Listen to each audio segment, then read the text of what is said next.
अध्याय 22 बाबाको सर्प मार्ने कुरामा सल्लाह प्रस्तावना। श्री साई बाबाको ध्यान कसरी गर्ने। श्री सर्वशक्तिमानको प्रकृति आगम छ जसको वर्णन गर्न वेद र हजार मुख भएका शेषनागले पनि आफूलाई असमर्थ पाउँछन्। भक्तहरूलाई बाबाको स्वरूप वर्णनसँग रुचि छैन। उनीहरूको त आनन्दको प्राप्ति केवल उहाँका श्री चरणबाट नै सम्भव छ भन्ने दृढ धारणा छ। उनीहरूलाई उहाँको चरण कमलको ध्यान बाहेक आफ्नो जीवनको सर्वोच्च लक्ष्यको प्राप्तिको बाटो अर्को थाहा नै छैन। हेमाड पन्त भक्ति र ध्यानको जुन एउटा ज्यादै सजिलो बाटोको सुझाव गर्छन् त्यो हो।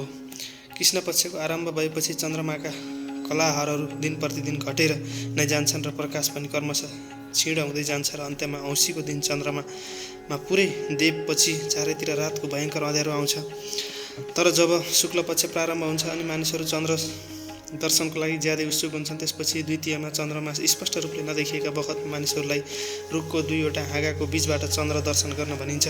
जब यी हाँगाहरूको बीचबाट उत्सुकता र ध्यानपूर्वक हेर्ने प्रयत्न गरिन्छ अनि त टाढा क्षितिजमा सानो चन्द्ररेखा देखिन साथ मन ज्यादै प्रफुल्ल हुन जान्छ। यही सिद्धान्तलाई स्वीकार गरेर हामीले बाबाको श्री दर्शनको पनि प्रयत्न गर्नुपर्छ। बाबाको चित्रतिर हेर्नुहोस्, आहा कस्तो सुन्दर छ। वा पाउ मोडेर बस्नुभएको छ र दाहिने पाउ देब्रे घुँडामाथि राखिएको छ। देब्रे हातको औँलाहरू दाहिने पाउमाथि फैलिएका छन्। यो आकारबाट बाबाले बुझाइरहनु भएको छ कि यदि तिमीहरूलाई मेरो आध्यात्मिक दर्शन गर्ने इच्छा छ भने अभिमान शून्य र विनम्र भएर माथि भनिएका दुई औँलाका बीचबाट मेरो पाउको बुढी औँलाको ध्यान गर, अनि मात्र तिमीहरू त्यो सत्य स्वरूपको दर्शन गर्न सफल हुन सक्नेछौ। भक्ति प्राप्त गर्नको लागि यो सबभन्दा सजिलो बाटो हो। अब एकछिन श्री साई बाबाको जीवनतिर पनि हेरौँ। साई बाबा बस्नाले नै सिरानी तीर्थस्थल बन्न गएको छ। चारैतिरका मानिसहरूको भिड त्यहाँ प्रतिदिन बढ्न लागेको छ र धनी तथा गरिब सबैलाई कयौँ न कयौँ रूपमा लाभ भइरहेको छ। बाबाको असीम प्रेम, उहाँको अद्भुत ज्ञान भण्डार र सर्वव्यापकताको वर्णन गर्ने सामर्थ्य कस्तो छ। धन्य त त्यही व्यक्ति नै हो जसलाई केही अनुभव भइसकेको छ।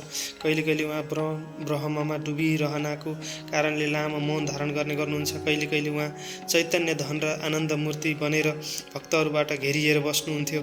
कहिले दृष्टान्त दिनुहुन्थ्यो त कहिले हाँस ठट्टा गर्नुहुन्थ्यो। कहिले सरल चित्तको हुनुहुन्थ्यो त कहिले शुद्ध पनि हुनुहुन्थ्यो। कहिले छोटो र कहिले घन्टौँ प्रवचन दिने गर्नुहुन्थ्यो। मानिसहरूको आवश्यकता अनुसार नै फरक फरक उपदेश दिनुहुन्थ्यो। उहाँको जीवनी तथा अगाध ज्ञान वर्णन गर्नै नसक्ने थिए। उहाँको मुख्य मण्डल हेर्ने, उहाँसँग वार्तालाप गर्ने र उहाँको लीलाहरू सुन्ने इच्छा अतृप्त नै रहिरहे। तैपनि हामी खुसीले मस्त थियौँ। जलवष्टिका कारणले गिन्ती गर्न सकिएला, हावालाई छालाको थैलीमा जम्मा गर्न सकिएला, तर बाबाका लीलाहरूको कसैले पनि अन्त पाउन भक्तहरूलाई सङ्कट घट्नु अगाडि नै बाबाले उपयुक्त मौकामा कसरी उनीहरूलाई रक्षा गर्नुहुन्थ्यो। सरदार काका साहेबका सुपुत्र तथा कोपर गाउँका मामलतार श्री बाला साहेब मिरिकर एकपटक चित्तलीको भ्रमणमा जाँदै थिए। त्यसबेला बाटामा उनी श्री साई बाबाको दर्शनको लागि सिरानी आए।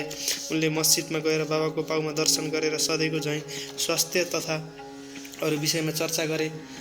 बाबाले उनीलाई चेतावनी दिँदै भन्नुभयो कि तिमीले आफ्नी द्वाराका माईलाई चिनेका छौ। श्री साई बाला साहेबले यसको केही अर्थ बुझ्न सकेनन्, त्यसैले उनी चुपै लागिरहे। बाबाले उनलाई फेरि भन्नुभयो, तिमी जहाँ बसेका छौ उही द्वारका माई हुन्। जो उनको काखमा बस्दछ त्यो आफ्नो बच्चाको सम्पूर्ण दुःख र कठिनाइहरूलाई उनले हटाइदिन्छन्। यी मस्जिद माई अत्यन्त दयालु छन्। सरल हृदय भएका भक्तहरूको त उनी आमा हुन् र सङ्कटमा उनीहरूको रक्षा अवश्य गरिने छिन्। जो एकपटक उनको काखमा बस्दछ उसको सम्पूर्ण कष्ट हटेर जान्छ। जो उनको छत्रछायामा विश्राम गर्छ उसलाई आनन्द र सुखको प्राप्ति हुन्छ। त्यसपछि बाबाले उनीलाई उधी दिएर आफ्नो ध्वस्त उनको शिरमा राखेर आशीर्वाद दिनुभयो। श्री बाला साहेब जानलाई उठेर खडा भएपछि बाबाले भन्नुभयो, के तिमी लम्बे बाबासँग परिचित छौ? यदि भनी आफ्नो बायाँ मुट्ठी बन्द गर त्यसलाई दाहिने हातको कुइनोको नजिक लगी दाहिने हातलाई सर्प जस्तै हल्लाएर भन्नुभयो, त्यो ज्यादै डरलाग्दो हो, तर द्वारका माईका प्यारा बच्चाहरूलाई उसले गर्नै के सक्छ र? जब स्वयं नै द्वारका माई उनको रक्षा गर्ने हुनुहुन्छ भने सर्पको सामर्थ्य नै के छ? त्यहाँ उपस्थित मानिसहरूले यसको अर्थ तथा मिरिकरलाई यस किसिमको चेतावनी दिनको कारण जान्न चाहन्थे, तर सुन्ने साहस कसैमा हुँदैनथ्यो। बाबाले सामालाई बोलाउनु भयो र बाटामा धेरै असुविस्ता छ, त्यसैले तपाईँले व्यर्थ नै कष्ट उठाउनु उचित छैन भने। बाला साहेबले जो जसो भने त्यो सामाले बाबालाई बताए अनि बाबाले भन्नुभयो, भइगयो, ठिक छ, नजाऊ। सदैव उचित अर्थ ग्रहण गरी असल काम नै गर्नुपर्छ। जे हुने कुरा छ त्यो त भएर नै रहनेछ। बाबा साहेबले फेरि विचार गरेर सामालाई आफ्नो साथमा हिँड्नको लागि भने अनि सामा फेरि बाबाको आज्ञा प्राप्त गरी बाला साहेबको साथमा टाँगामा गए। उनीहरू 9 बजे चितली पुगेर मारुति मन्दिरमा नै गई बसे। अफिसका कर्मचारी गण अझै आएका थिएनन्। त्यसैले यताउताको चर्चा गर्न लागे। बाला साहेब दैनिक पत्र पढ्दै चटाईमा शान्तिपूर्वक बसेका थिए। उनको धोतीको माथिको छेउ कम्मरमा परेको थियो र त्यसैको एक भागमा एउटा सर्प बसेको थियो। कसैको पनि त्यता ध्यान गएको थिएन। त्यो सर्प सिँ सिँ गर्दै अगाडि घुम्न लाग्यो। यो आवाज सुनेर चपरासी दौड्यो र लालटिन लिएर आयो। सर्प देखेर ऊ साँप साँप भनेर अर्को चर्को स्वरमा कराउन लाग्यो। अनि त बाला साहेब ज्यादै डराएर काम्न लागे। सामालाई आश्चर्य लाग्यो। त्यसपछि उनी र अरू मानिसहरू त्यहाँबाट बिस्तार हटी आफ्नो हातमा लट्ठी लिए। सर्प बिस्तार बिस्तार कम्मरबाट तल ओर्लियो अनि मानिसहरूले त्यसलाई तुरन्त मारिदिए। बाबाले जुन सङ्कटको भविष्यवाणी गर्नुभएको थियो त्यो टर्यो र साई चरणमा बाला साहेबको प्रेम दृढ हुन गयो। बप्पु साहेब बुटी।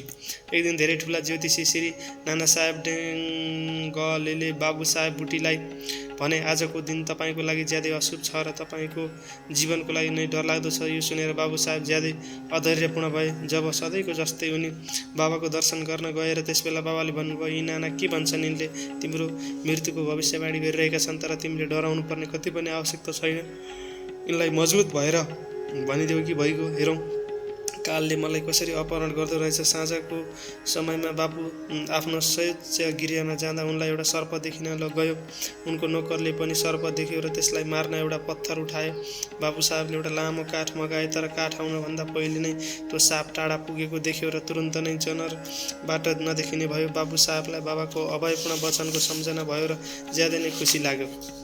अमिर सक्करको पर गाउँ तालुकमा पर्ने कोर्ले गाउँको बासिन्दा थियो। त्यो जातिको कसाई थियो र बान्द्रामा दलालीको पेसा गर्दथ्यो। ऊ प्रसिद्ध व्यक्तिहरूमध्येको एउटा थियो। एकपटक गठिया रोगबाट धेरै कष्ट भोगिरहेथ्यो। जब उसलाई भगवानको सम्झना भयो अनि काम धन्दा छोडेर ऊ सिरणी आयो र बाबासँग रोग मुक्तिको प्रार्थना गर्न लाग्यो। त्यसपछि बाबाले उसलाई चावडीमा बस्ने आज्ञा दिनुभयो। चावडी त्यो समयमा एउटा अस्वस्थका ठाउँ भएको हुनाले यस्ता किसिमका रोगीहरूको लागि पुरै बेठिक थियो। गाउँको कुनै ठाउँ बस उसको निम्ति बेस हुन थियोला। तर बाबाको शब्द त निर्णयात्मक हुनको साथै मुख्य औषधि स्वरूप नै थिए। बाबाले उसलाई मस्जिदमा आउन दिनु भएन, चावडी बस्ने आज्ञा दिनुभयो।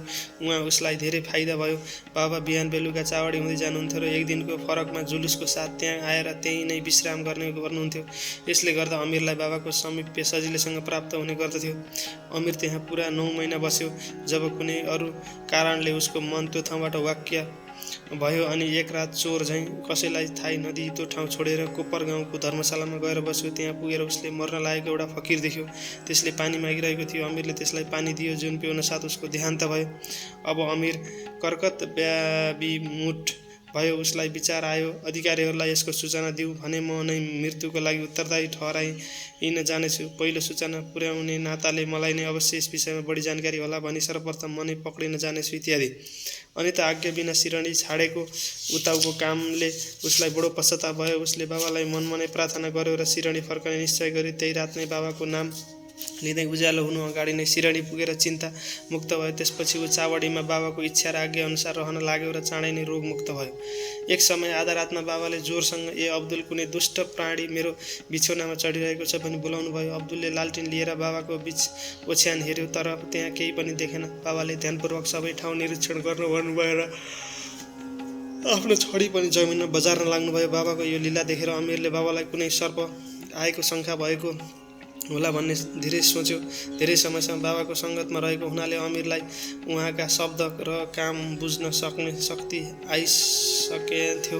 बाबाले आफ्नो बिछौनाको नजिकै केही घर्षणे जस्तो देख्नुभयो अनि उहाँले अब्दुलसँग बत्ती मगाई एउटा सर्प कुण्डली मारेर त्यहाँ बसेको देख्नुभयो। त्यो आफ्नो फडा उठाइरहेको थियो। त्यसपछि त्यो साँप तुरन्तै मरिया। यसरी समयमा सूचना दिएर अमिरको प्राण बचाउनु भयो। हेमाड पन्त। बाबाको आज्ञाअनुसार काका साहेब दीक्षित श्री एकनाथ महाराजका 2 ग्रन्थ भागवत र भावार्थ रामायण सधैँ पाठ गर्ने गर्थे। एक समय रामायणको पाठ भइरहेको अवस्थामा श्री हेमाड पन्त पनि श्रोताहरूमा सम्मिलित भएका थिए। आफ्नी आमाको आज्ञाअनुसार हनुमानले कस्तो प्रकारले श्रीरामको महान्तको परीक्षा लिए भन्ने यही प्रसङ्ग चलिरहेको थियो।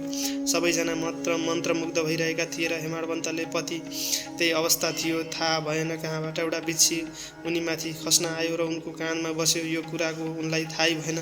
ईश्वरले श्रोताहरूको रक्षा आफैले गर्नुपर्छ। अचानक नै उनको नजर काँधमाथि पर्यो।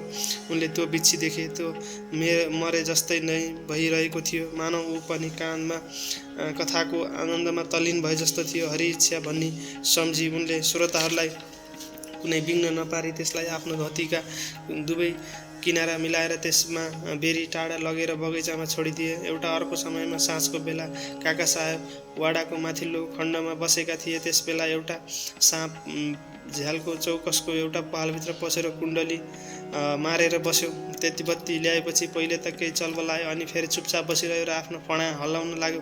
धेरै मानिसहरू छडी र डन्डा लिएर त्यहाँ आए, तर त्यो एउटा यस्तो सुरक्षित ठाउँमा बसेको थियो कि जहाँ उमाथि कसैको प्रहारको कुनै पनि असर पर्दैन थियो। मानिसहरूको हल्ला सुनेर तुरुन्त त्यही पालबाट अदृश्य भयो, अनि मात्र मानिसहरूको ज्यान आयो।